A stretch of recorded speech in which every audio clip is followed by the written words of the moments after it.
Role already দুটো হয়ে গেছে, তখন আর ভিডিও করা হয়নি। তো এই যে এগ রোলের আবার মানে ময়দা বেঁকে রুটি হালকা করে একটু সেকে রেখেছি, রুটি তো না ময়দা।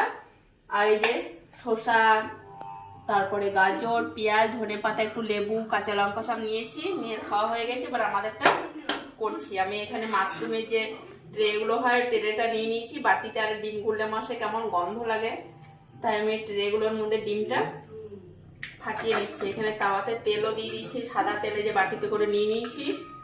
এবার এগুলোগুলো আমি করছি, একদম দোকানের স্বাদে তৈরি করছি ঘরে। এগুলো রেডি করছি, এটাও শসা দিয়ে দিচ্ছি।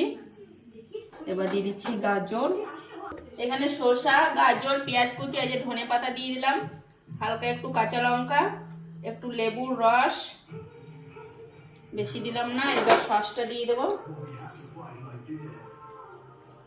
তুমি নুন খাবে তাহলে নুনটা হালকা ছড়িয়ে দেবো। তো এবার আমি রোল পাকিয়ে নিচ্ছি। দেখুন আমার কত সুন্দর দোকানের শেপে হলো না তৈরি রোলটা।